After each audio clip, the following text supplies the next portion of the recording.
Welcome to Pop Culture Paradox, theories nobody asked for. On today's episode, we'll look at movies about Jesus that have resonated with me, as well as one particular movie about Jesus that has not been made yet, but somebody should. You're watching Pop Culture Paradox, theories nobody wanted. Hi everybody, my name is Dwayne Walker and I will be your host. Now on my last show, I basically talked about two movies, and under the assumption that if I were the Antichrist, these are the movies that I think you should watch. Now I'm just going to kind of can the attitude right now and not really get to this. I'm being myself now, but I want to talk about some movies about Jesus, actually.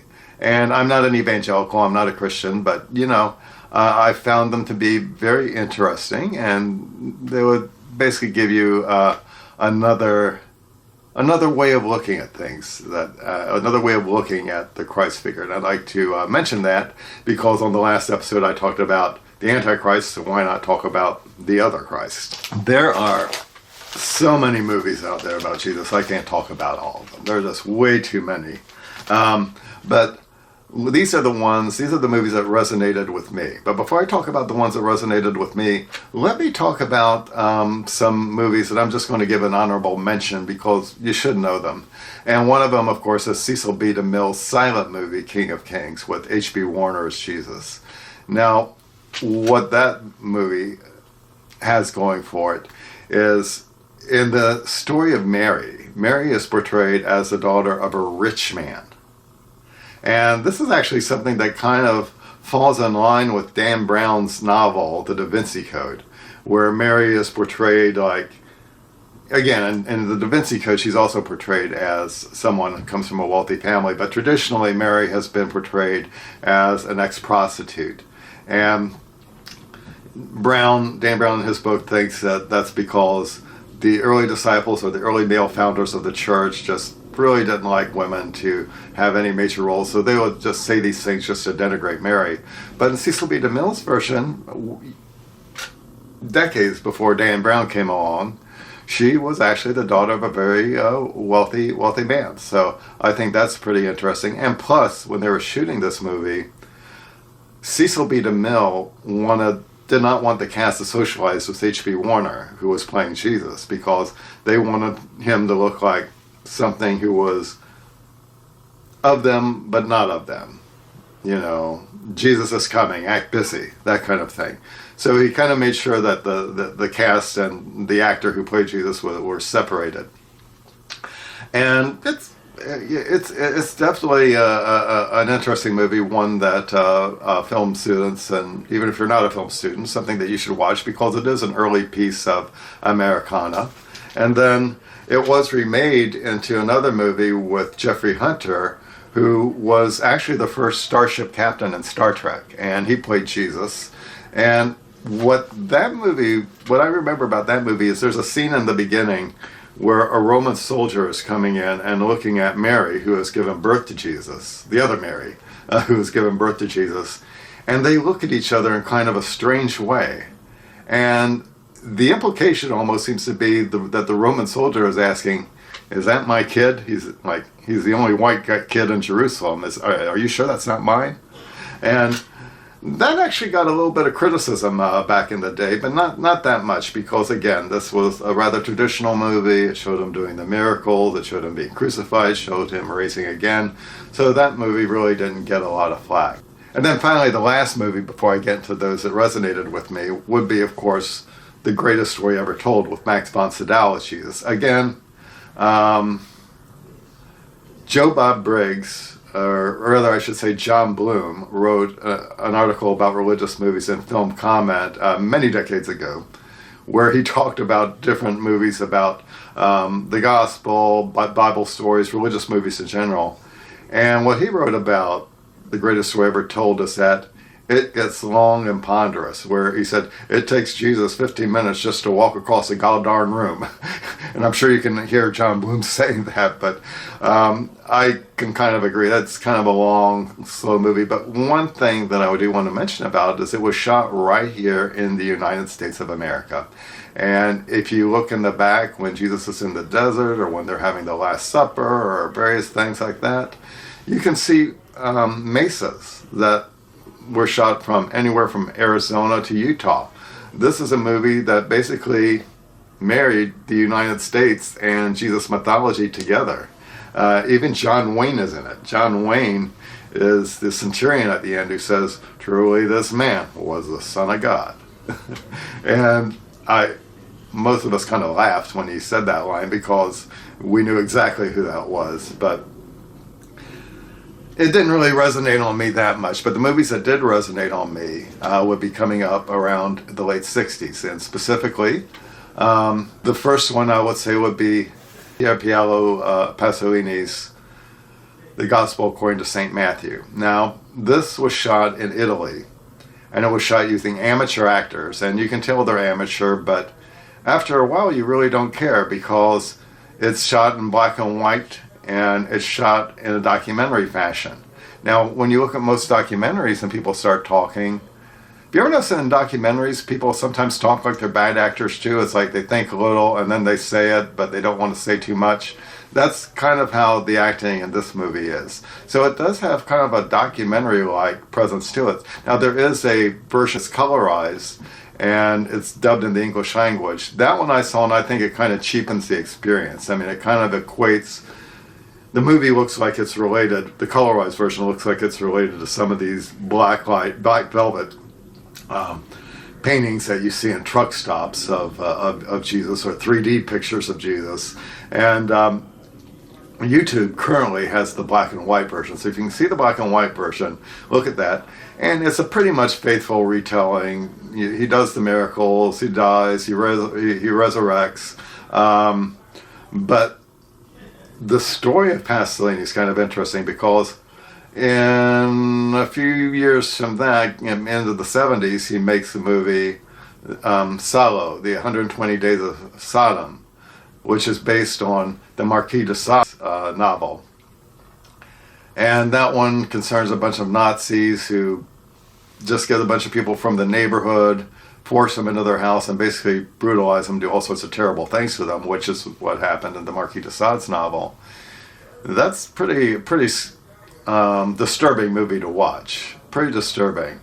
And I sometimes wonder if there are people who might have watched the Gospel of St. Matthew and then immediately started watching the other movies and decided to maybe the next step, I'm going to watch Salo after watching the Gospel according to Matthew. They'd probably be traumatized for life. But in any event, I would recommend the Gospel according to St. Matthew. And then the next one that resonated with me is Jesus Christ Superstar. Now, today, if you talk about Jesus Christ Superstar, a lot of people are going to be thinking of that like a religious movie. Those who maybe were born in the 70s or born in the 80s or born in 2000, to them it's like a regular religious movie. But when this movie came out, it was attacked. It was attacked by the religious right at the time, because you have Judas as being the main character in the movie, and he's upset because he thinks Jesus is selling out, and all his songs are related to Jesus selling out. And he sees the terrible things the Romans are doing, and he wants the kingdom now. He wants Jesus and the group to overthrow the Romans, but Jesus doesn't want to do that. Eventually, at the end, he feels that he has to betray Jesus, because Jesus is getting a little too puffed up. He's starting to believe his own BS, as it were. And so he betrays them. And then, of course, it ends with Jesus hanging on a cross. There's no resurrection, but Judas, surprisingly, does have a resurrection.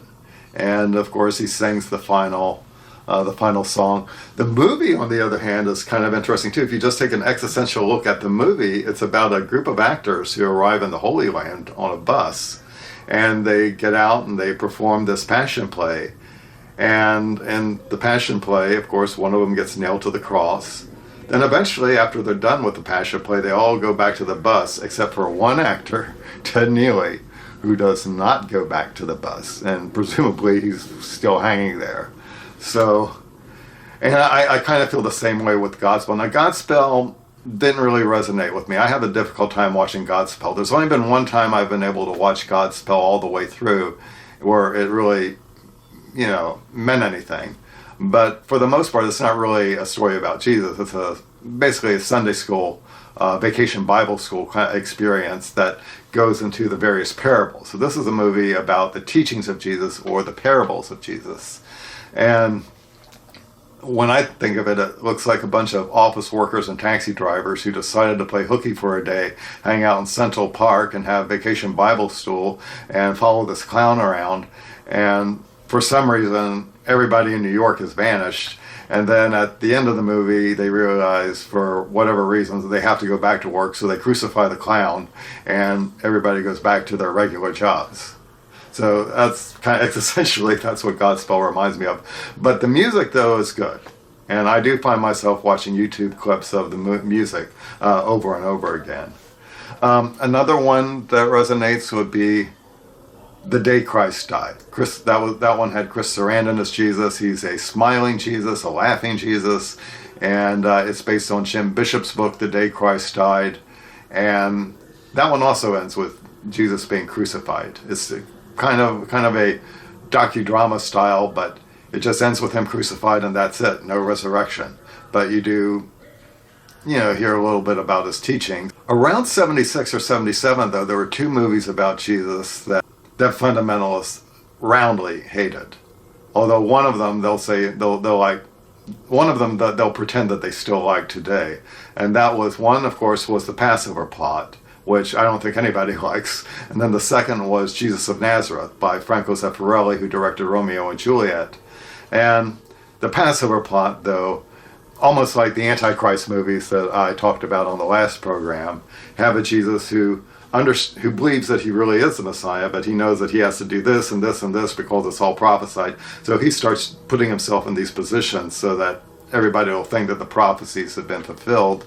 And of course, he has someone deliver some kind of a chemical or whatever that'll, help him die on the cross, but then he'll survive the cross. And so that will fulfill the resurrection prophecy. Of course, at the end of it, he does survive for a few days and then winds up dying.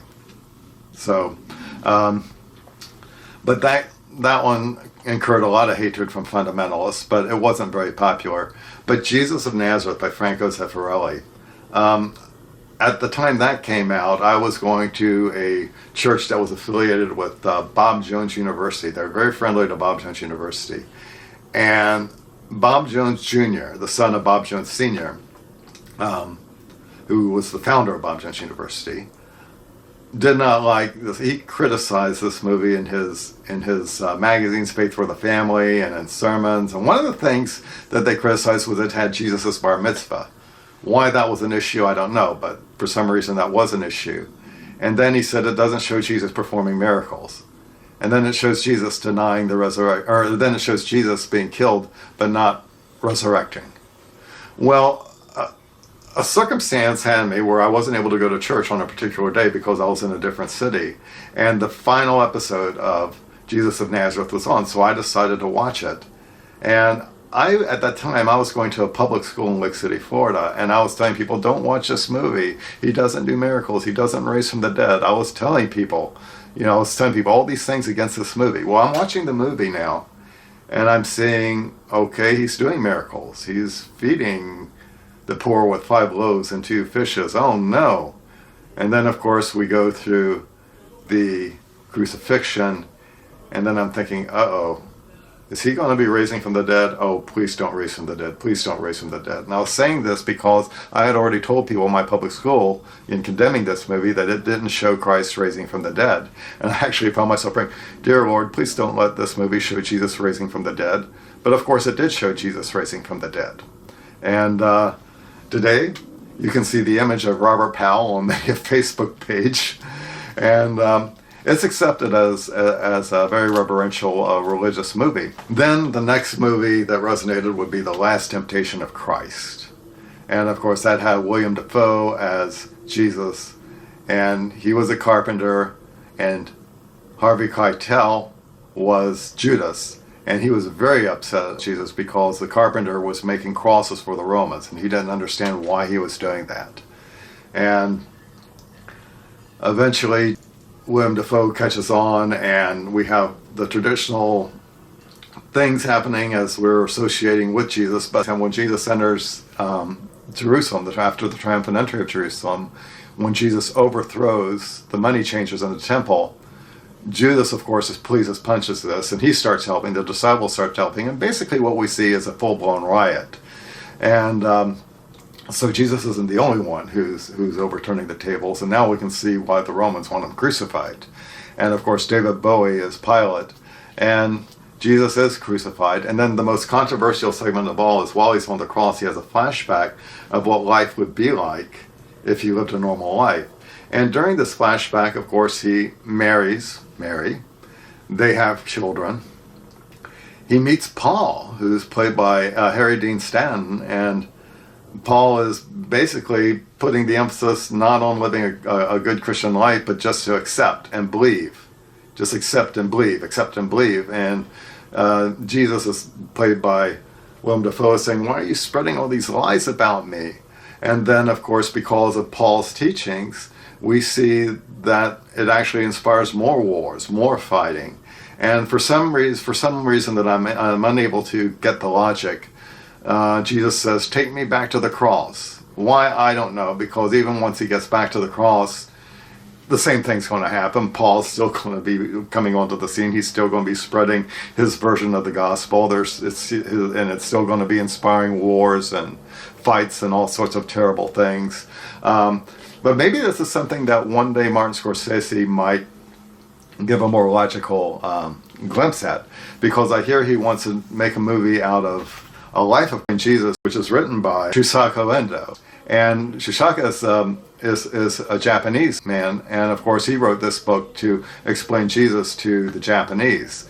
Now I understand that the movie is on hiatus, but hopefully it'll be taken off of hiatus, because I'd be interested to see what kind of a movie, another Jesus movie, Martin Scorsese can come out with.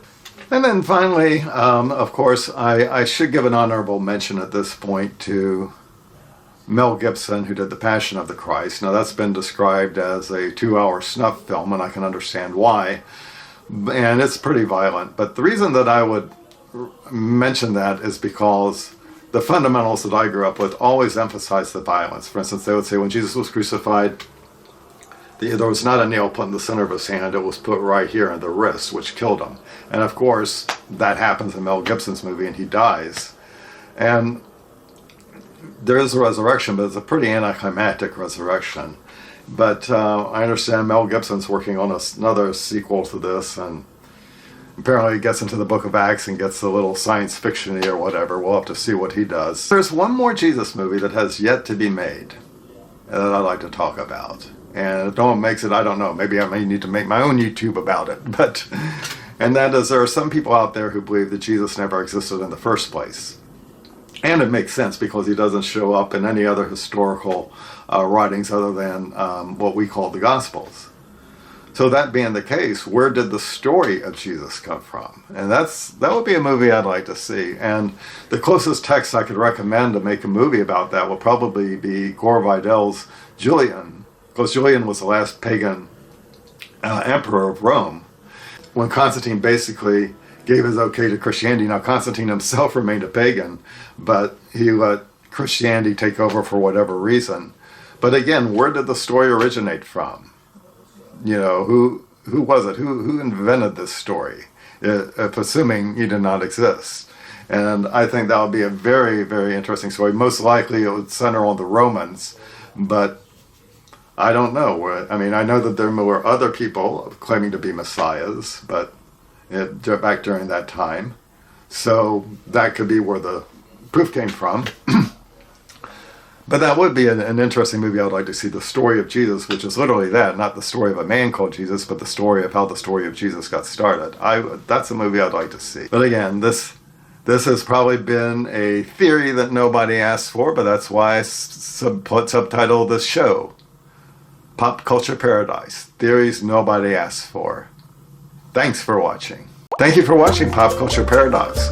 And if you liked what you see, please Subscribe to this channel and like this video and come back for more.